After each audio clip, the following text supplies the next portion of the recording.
जी अब देखें स्कैंडियम से लेके जो हम बात कर रहे हैं जिंक तक की, इस सीरीज़ को हम दोबारा एक बार रिव्यू करते हैं। स्कैंडियम का नंबर तो 21 है, लेकिन दिलचस्प बात है ग्रुप इसका 3, क्योंकि 1b ग्रुप कौन सा होता है यहाँ पे, कॉपर होता है, 2b जिंक होता है। क्यों क्या, ये सब अभी हम डिस्कस करते हैं आराम से। और उसके बाद 3b ग्रुप जो होता है स्कैंडियम, 4b टाइटेनियम, 5b वाला वेनेडियम। तो देखो ये तो याद रखना बहुत आसान है, वेनेडियम वी से होता है और रोमन में 5b वी जैसी शेप का होता है। छठे पे क्रोमियम, सातवें पे मैग्नीज। अब देखो ये आयरन, CO कोबाल्ट और Ni निकल, ये सारा 8b ग्रुप आता है। यहाँ तक बात है। अब स्कैंडियम का नंबर मैंने कहा 21, टाइटेनियम का 22, वेनेडियम का 23, क्रोमियम का 24, मैग्नीज का 25, आयरन का 26, कोबाल्ट का 27, निकल का 28, कॉपर का 29 और जिंक का 30। वेरी वेरी इंपॉर्टेंट, बहुत ज़्यादा इंपॉर्टेंट है ये नंबर से। लेकिन नंबर से ज़्यादा, ग्रुप से ज़्यादा, सबसे ज़्यादा इंपॉर्टेंट है इनकी इलेक्ट्रॉनिक कॉन्फ़िगरेशन। देखो इनसे पहले आर्गोन इनर्ट गैस होती है, 4s2 आता है उसके बाद, और फिर ये 3d N+L स्कैंडियम के इलेक्ट्रॉनिक कॉन्फ़िगरेशन। टाइटेनियम में 4s2 3d2 हो जाएगा, वेनेडियम में 4s2 3d3 हो जाएगा। अब देखो क्रोमियम में प्रिडिक्शन तो ये है कि भाई 4s2 3d4 होगा, लेकिन कहानी में ट्विस्ट आता है। ये हाफ फिल या फुल फिल को तरजीह देते हैं। इसको स्टेबिलिटी कब होती है, या तो हाफ फिल हो या फुल फिल हो। अब देखो एक बात सुनो, एस में मैक्सिमम 2 की गुंजाइश होती है, 2 का हाफ क्या होता है, 1 होता है। डी में मैक्सिमम 10 की गुंजाइश होती है, 10 का हाफ क्या होता है, 5 होता है। अब दो पॉसिबिलिटीज़ हैं, या तो 4s2 3d4 हो मगर स्टेबिलिटी नहीं आएगी, तो एस का एक इलेक्ट्रॉन जंप किसमें कर देता है, डी में। ये हो जाता है 4s1 3d5, ऑसम स्टेबल। और ये जो क्रोमियम है देखो पूरे का पूरा हाफ फिल्ड है, एस वाले में भी एक, डी वाले में 10 होने चाहिए 5। अब इसकी वजह से बहुत सारी प्रॉपर्टीज़ होती हैं, वो कौन कौन सी होती हैं एक एक करके हम डिस्कस करेंगे, बहुत डिटेल में, बहुत डेप्थ में। लेकिन बड़ा इंपॉर्टेंट ग्रुप आ गया क्रोमियम। फिर मैग्नीज में भी देखो 3d5 तो होता है, लेकिन 4s2 हो जाता है। फिर 4s2 3d6, 4s2 3d7, 4s2 3d8 निकल तक। अब कॉपर में फिर ट्विस्ट आता है, 4s2 3d9, बाज़ाहिर समझ में आने वाली बात है, लेकिन फिर दोबारा वही होगा, एस का एक इलेक्ट्रॉन जंप कर देगा डी में। देखो इससे एक तो डी का भी पूरा कंप्लीट हो जाएगा 10, और एस का हाफ फिल हो जाएगा। हाफ फिल और फुल फिल में प्रेफरेंस ज़्यादा होती है ना। 4s2 में ठीक है एस फिल होता है, लेकिन डी जो है वो ना हाफ फिल हो रहा था ना फुल फिल हो रहा था। एस का जब एक इलेक्ट्रॉन डी में चला गया तो डी फुल फिल हो गया, एस हाफ फिल हो गया, आइडियल कंडीशन। और डी वाला तो हर लिहाज से फुल फिल है, 4s2 3d10। अब देखो ये जो ग्रुप है जिंक वाला, इसकी प्रॉपर्टी भी बाकी सबसे मुख्तलिफ है। क्यों मुख्तलिफ है, क्योंकि फुल फिल है, एस के भी दोनों इलेक्ट्रॉन पूरे हो रहे हैं, डी के भी 10 के 10 इलेक्ट्रॉन पूरे हो रहे हैं। ठीक है भाई, जो बड़ी है बात, एक चीज़ होती है और, एक होती है अलाउ। अब ओर्स होती है कुदरती, लेकिन उनमें एलिमेंट का कोई फिक्स रेशो नहीं होता। अलाउ वो है जो हम बनाते हैं और उनके अंदर एक फिक्स रेशो होता है। जैसे कि ब्रास में देख लो 80% कॉपर होता है, 20% जिंक होता है। ब्रॉन्ज में 90% कॉपर होता है, 10% टिन होता है। और बेल मेटल में 80% कॉपर होता है, 20% टिन होता है। इस पर तो बहुत एमसीक्यूज आई हैं, सारी ये ओड्स या अलाउ जो हैं पास पेपर में आ चुकी हैं। यानी कि एमसीक्यूज होगी कि जी 80% कॉपर 20% जिंक, तो क्या बनेगा जी ब्रास। 90% कॉपर या 10% टिन, तो ब्रॉन्ज। या ये भी आ सकता है कि बेल मेटल का कंपोजिशन क्या होता है। एक ऑप्शन होगा जी कि 80% कॉपर 20% जिंक, आप बोलोगे नहीं भाई ये बेल मेटल का नहीं होता, ये तो ब्रास का होता है। एक ऑप्शन दिया हुआ होगा जी 90% कॉपर 10% टिन, आप बोलोगे भाई ये भी नहीं होता, ये तो ब्रॉन्ज का होता है। फिर एक होगा 80% कॉपर 20% टिन, आप बोलोगे हाँ भाई यही बेल मेटल का होता है। तो एमसीक्यूज तो बहुत आएंगी इससे, ठीक है, और आती हैं बहुत टेक्निकल एमसीक्यूज, पास पेपर में बार बार आएगी। Which of following has higher paired of unpaired electron. अब मेरे बच्चों हमें अच्छी तरह पता है क्रोमियम जिसका एटॉमिक नंबर 24 है, उसमें हाईएस्ट अनपेयर्ड इलेक्ट्रॉन होते हैं, यानी कि 6। तो 24 अगर किसी में इलेक्ट्रॉन होंगे तो उसमें हाईएस्ट अनपेयर्ड इलेक्ट्रॉन होंगे। यहाँ पहले दिया हुआ है Fe+3, तो Fe के एक्चुअल इलेक्ट्रॉन 26 होते हैं, +3 का मतलब है 26 में से 3 माइनस कर लो 23, चले चला। Fe+2 26 होते हैं एक्चुअल, +2 का मतलब है 2 माइनस कर दो 24। वैसे तो आंसर आ चुका है कि Fe+2। लेकिन चलें बाकी को भी देख लेते हैं। कोबाल्ट +2, कोबाल्ट का जो है, क्योंकि बाज़ों का बोथ ए एंड बी भी ऑप्शन होता है, इसलिए देख लेना पड़ता है। ए एंड डी भी हो सकता है, इसलिए चेक कर लें। कोबाल्ट 27 +2 का मतलब है 25। यहाँ 23 आ गया। और जनाब कोबाल्ट +3, 27 में से 3 माइनस किया 24, तो मेरे भाई ये भी हो गया। आंसर हो जाएगा बी एंड डी। आंसर हो जाएगा बी एंड डी। ये बड़े काम की बात देख लो कि अगर electronic configuration D block element की 24 बन रही है, 24 बन रही है, तो 24 में कितने अनपेड इलेक्ट्रॉन होते हैं? 6। 24 जहाँ बन रही हो तो मैक्सिमम फिर वही होगी। और 2 की बन रही है जनाब Fe+2 की भी और कोबाल्ट +3 की भी। हाँ, अगर यहाँ कॉपर +3 होता तब क्या होता? तो 29 में से हम 3 माइनस करते, 26 पर नहीं होता, फिर एक ही हमारा आंसर होता। ठीक है, तो ये भी याद रखो, अक्सर ऐसे ऑप्शन भी होंगे, B, both B and D या ऑल ऑफ देम। ठीक है, ये बात ध्यान में रखो। एक बात और कि डेंसिटी के हवाले से बड़ी है कि जब हम 3b to 8b तक जाते हैं, यानी कि अब वर्टिकल की बात नहीं, हॉरिजॉन्टल की बात हो रही है। वर्टिकल में तो टॉप टू बॉटम इंक्रीज होती है, लेकिन 3b to 8b जाते हुए इंक्रीज होती है। और फिर जब हम 1b से 2b जाते हैं तो डिक्रीज होती है। तो जो ऑस्मियम की मैंने अभी बताया कि सबसे ज़्यादा डेंसिटी है, उसका एक रीज़न ये भी है कि ज़ाहिर 3b से स्टार्ट हुए, डेंसिटी बढ़ते बढ़ते कहाँ आ गई? 8b आ गई। 8b में डेंसिटी सबसे मैक्सिमम होता है। टॉप टू बॉटम गए तो और बढ़ गई, और बढ़ने का रीज़न ऑस्मियम और इरेडियम का ऑक्सीडेशन नंबर भी सबसे ज़्यादा है, कितना है? 8। तो लाजमी बात है इनकी क्या होगी? सबसे ज़्यादा होगी डेंसिटी। अब देखिए फिर एक स्कैंडियम सीरीज़ की और बाकी सीरीज़ की हम बात करने जा रहे हैं। टाइटेनियम है, वेनेडियम है, क्रोमियम है, मैग्नीज है, आयरन है, कोबाल्ट है, निकल, कॉपर और जिंक। इनमें एक ग्रुप जो हमारा क्या कहलाता है? पैरामैग्नेटिक। अब मैंने कहा था पैरामैग्नेटिक वाले जो होते हैं ये होते हैं अनपेयर्ड। ठीक है जी, डायमैग्नेटिक वाले होते हैं पेयर्ड, और फेरोमैग्नेटिक में अनपेयर्ड चलते चलते पेयर्ड आता है। देखो जो प्योरली ग्रुप 2b वाला है ये हमारा कहलाता है डायमैग्नेटिक, ये अलग से नोट कर लें। डायमैग्नेटिक की मिसाल है ग्रुप 2b। फेरोमैग्नेटिक में आता है ग्रुप 8b, ग्रुप 8b।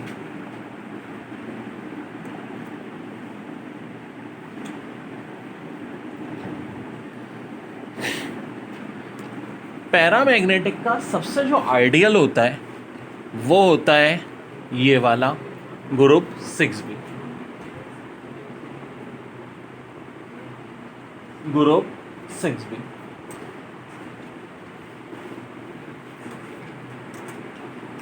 सारे के सारे इसमें अनपेयर्ड होते हैं। ये जो बात मैं कह रहा हूँ कि जो क्रोमियम वाला है बड़ा है, में सारे इलेक्ट्रॉन अनपेयर्ड हैं, आखिर ऐसा क्यों है? इसका रीज़न इसका ये है कि एस में गुंजाइश होती है 2 की, है कितना? डी में गुंजाइश कितने की होती है? 10 की, है कितने? 5। तो हुन्स रूल के तहत पहले इलेक्ट्रॉन की फिलिंग होती है अनपेयर्ड, ये 4s1 हो गया। फिर 3d5 की बारी आएगी, अरे ये तो 5 पूरे हो गए। अगर कोई छठा इलेक्ट्रॉन होता तो पेयरिंग शुरू होती ना। तो इसमें सारे के सारे अनपेयर्ड इलेक्ट्रॉन होते हैं, किस ग्रुप में? क्रोमियम में। तो जी ये पैरामैग्नेटिक तो है, लेकिन एक बढ़िया है बात कि जब इलेक्ट्रॉन अनपेयर्ड होंगे तो हमेशा हार्डनेस ज़्यादा होगी। क्या ज़्यादा होगी? Hardness. Hardness is directly proportional to unpaired electron. वैसे तो डी ब्लॉक एलिमेंट ज़ाहिर है मेटल्स हैं तो हार्ड तो होते ही हैं, लेकिन हार्ड में भी सबसे ज़्यादा हार्ड कौन से होंगे? ग्रुप 6b वाले, यानी क्रोमियम। क्रोमियम के ग्रुप में और क्या आते हैं अभी मैं बताता हूँ, लेकिन क्रोमियम वाले अगर पूछें कि हार्ड क्यों है, हार्डनेस का रीज़न सारे के सारे इलेक्ट्रॉन अनपेयर्ड होगा। तो मेरे भाई हार्डनेस अगर अनपेयर्ड पे डिपेंड करती है तो ऐसा जिसके अंदर कोई अनपेयर्ड इलेक्ट्रॉन ना हो, यानी कि बोले तो डायमैग्नेटिक, जिसमें सारे के सारे पेयर हों, उसमें क्या होगी? हार्डनेस सबसे कम होगी, बाकी डी ब्लॉक की निस्बत वो सॉफ्ट होगा। और ये कौन सा है जनाब? Zinc group.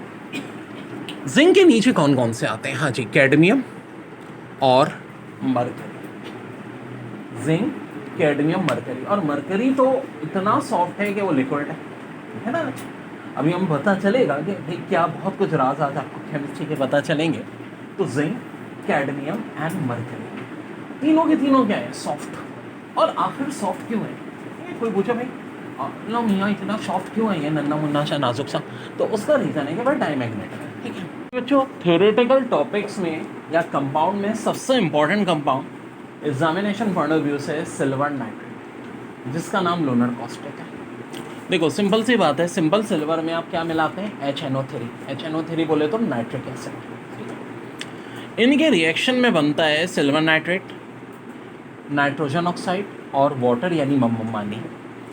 अब ये जो सिल्वर नाइट्रेट है इसका मेल्टिंग पॉइंट कितना होता है, 212 डिग्री सेंटीग्रेड। वेरी, लेकिन बच्चों मेल्टिंग पॉइंट में और डीकम्पोज होने में फ़र्क होता है। मेल्टिंग पॉइंट तो वो होता है जब कोई चीज़ मेल्ट होना शुरू होती है, और डीकम्पोज का मतलब है जब टोटली वो डीकम्पोज हो जाए। तो ये बहुत कन्फ्यूजन होती है और लोग गलती कर देते हैं कि सिल्वर नाइट्रेट माना 212 डिग्री सेंटीग्रेड पे मेल्ट होना शुरू होता है, मगर मुकम्मल मेल्ट कब होता है, 450 डिग्री सेंटीग्रेड। और जब ये 450 डिग्री सेंटीग्रेड पे मेल्ट होगा तो ये सिल्वर बनेगा, नाइट्रोजन डाइऑक्साइड बनेगा और ऑक्सीजन बनेगा। अब MCQ से क्या क्या आएंगे बता देता हूँ।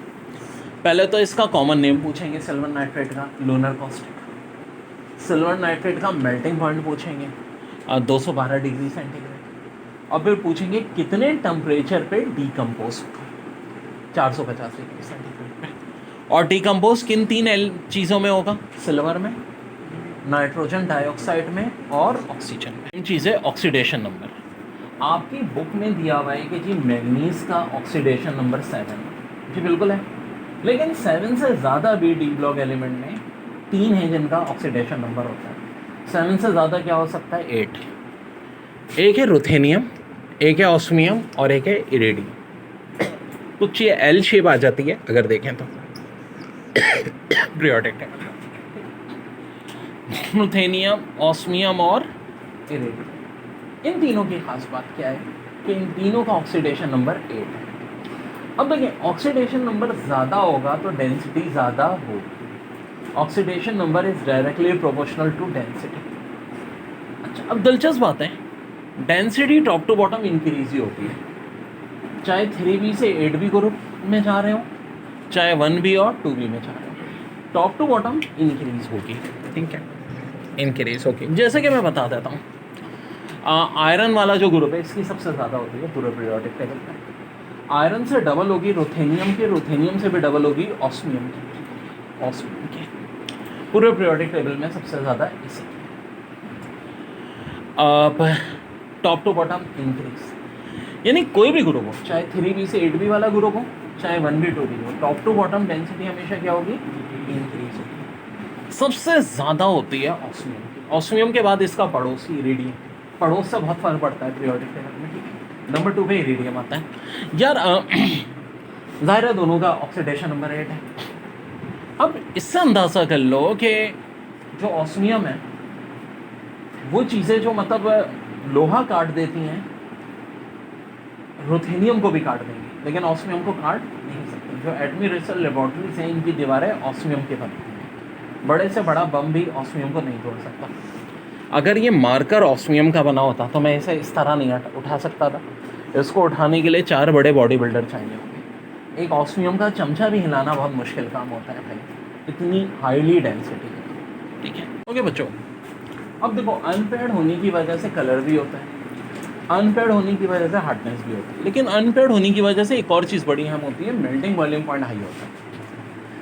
यानी कि जो अनपेयर्ड होंगे उनका मेल्टिंग बॉइलिंग पॉइंट हाई होगा। इसका मतलब ये हुआ कि जो अनपेयर्ड नहीं होंगे उनका मेल्टिंग बॉइलिंग पॉइंट लो होगा। तो सबसे लो मेल्टिंग बॉइलिंग पॉइंट होगा ग्रुप 2B, जिंक, कैडमियम और मर्करी। देखो बेचारों को कितने डिसएडवांटेज हो रहे हैं अनपेयर्ड इलेक्ट्रॉन ना होने। एक तो सॉफ्ट हो गए, कलर भी नहीं है, वाइट है, और हम मेल्टिंग बॉइलिंग पॉइंट भी है। तो मेल्टिंग बॉइलिंग पॉइंट हाई किस ग्रुप का होगा, जिसमें सबसे ज़्यादा अनपेयर्ड इलेक्ट्रॉन है, बोले तो क्रोमियम। और अब जनाब क्रोमियम के नीचे होता है मोलिब्डेनियम, और मोलिब्डेनियम के भी नीचे होता है W यानी कि टंगस्टन। मोलिब्डेनियम के नीचे भी क्या होता है, W यानी कि टंगस्टन, यानी कि टंगस्टन। तो जनाब क्रोमियम, मोलिब्डेनियम और टंगस्टन, ये 3 बड़े इंपॉर्टेंट, बहुत इंपॉर्टेंट, ठीक है जी। इन सब का मेल्टिंग बॉइलिंग पॉइंट बहुत हाई होगा। अब आखिर इन तीनों में किसका मेल्टिंग बॉइलिंग पॉइंट हाई होगा, ये भी क्वेश्चन आता है।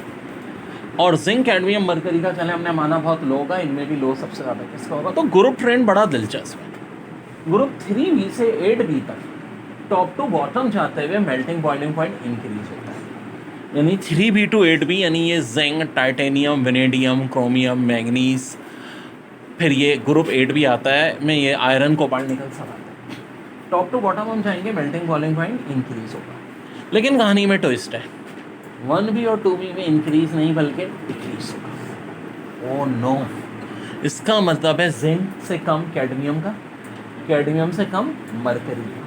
अरे अब पक्की बात पता चल गई कि मरकरी लिक्विड क्यों है ना। कोई बेचारे के पास एक तो पेड़ नहीं है, ठीक है, तो सॉफ्टनेस वैसे ही हो गई, और फिर अनपेड नहीं है, पेड़ है, फिर अनपेड होने की वजह से मेल्टिंग बॉइलिंग पॉइंट कम है। और उसमें भी ग्रुप 2B का ट्रेंड क्या है, टॉप टू बॉटम मजीद कम होता जा रहा है। तो कम होता जा रहा है तो इतना कम हो गया कि बेचारा लिक्विड बन गया। और ग्रुप 1B में कौन कहाँ से आते हैं, कॉपर आता है, सिल्वर और AU यानी कि गोल्ड। तो कॉपर, सिल्वर, गोल्ड में सबसे कम मेल्टिंग बॉइलिंग पॉइंट किसका होता है, गोल्ड का। देख के ज़रा गर्म करना, पता चला जेवर बेचारा ठुक ठुक ठुक हो गया। तो इतना कम नहीं होता है, लेकिन कम होता है।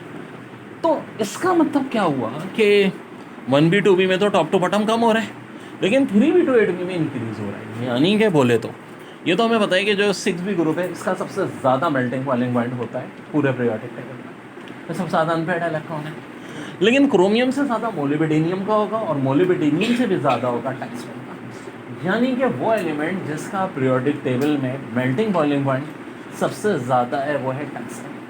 अब आखिर कितना भाई, खाली मेल्टिंग पॉइंट ही है इसका 4800 डिग्री सेंटीग्रेड, अल्लाह माफ़ करे, बॉइलिंग पॉइंट 5750 डिग्री सेंटीग्रेड। लेकिन बच्चों, जब इंशाल्लाह ताला तुम लोगों के एडमिशन्स हो जाएंगे तो तुम लोगों के दोस्तों, सहेलियों और कज़नों का मेल्टिंग पॉइंट जलन के मारे से भी ज़्यादा हो रहा होगा।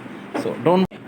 एक बात और बड़ी, ये अनपेयर्ड इलेक्ट्रॉन्स ही देते हैं कलर, यानी कि जो पेयर वाले होंगे इनमें कलर नहीं होगा, लेकिन अनपेयर्ड वालों में कलर होगा। अब ये क्या कहानी, बड़ी अहम कहानी है ये। देखो जैसा कि ये हमारे 5 है, ये 5 और एक ये 6, ये क्या है, सारे के सारे अनपेयर्ड हैं, तो इनका कलर होगा। सभी का डी ब्लॉक एलिमेंट का कलर होगा सिवाय उन्हीं के जो पेयर वाले हैं। तो पेयर वाला तो सिर्फ एक ही ग्रुप है, ग्रुप 2, जिंक, कैडमियम और मरकरी। अब एग्जाम में सवाल बहुत आता है कि जब सारे डी ब्लॉक एलिमेंट्स के कलर होते हैं तो 2B वाले विधवा यानी वाइट कलर क्यों होते हैं। तो इसका रीज़न जो है मेरे भाई सिर्फ एक है कि इनके अंदर अनपेयर्ड इलेक्ट्रॉन नहीं होता, अनपेयर्ड इलेक्ट्रॉन नहीं होता, अनपेयर्ड इलेक्ट्रॉन नहीं होगा तो कलर भी नहीं होगा। देखो भाई, सब बात है, मेरी अल्हम्दुलिल्लाह स्पेशलिटी है, बहुत डेप्थ में आपको कराऊंगा ये कॉन्सेप्ट, और हैं भी यहाँ बहुत डेप्थ में। देखो एक चीज़ होती है पैरामैग्नेटिक, एक होती है डायमैग्नेटिक, एक फेरोमैग्नेटिक। फिजिक्स में भी इलेक्ट्रोमैग्नेटिज्म में हम पढ़ते हैं, लेकिन असल ये कहानी है कि देखो पैरामैग्नेटिक होते हैं अनपेयर्ड, और ये मैग्नेटाइज होते हैं टेम्पररी तौर पर, थोड़ी सी देर के लिए हो जाएंगे। डायमैग्नेटिक जो पेयर में होते हैं ये नेवर मैग्नेटाइज, कभी भी मैग्नेटाइज नहीं। और एक होते हैं फेरोमैग्नेटिक, इनमें गौर से देखो, अनपेयर्ड अनपेयर्ड चलते चलते आखिरी वाला पेयर हो गया, ये होते हैं परमानेंट मैग्नेटाइज। यानी क्या बोले तो बड़ा अहम कॉन्सेप्ट फिजिक्स के लिहाज से, पैरामैग्नेटिक अनपेयर्ड, बड़ी आसान सी सिंपल सी बात है और परमानेंट कॉन्सेप्ट है ये। डायमैग्नेटिक नेवर मैग्नेटाइज और ferromagnetic permanent magnetize. So very very important concept, बहुत ही ज़्यादा इम्पॉर्टेंट है, और भाई इसको दिमाग में अंदर तक बसा दो, वेरी वेरी इंपॉर्टेंट।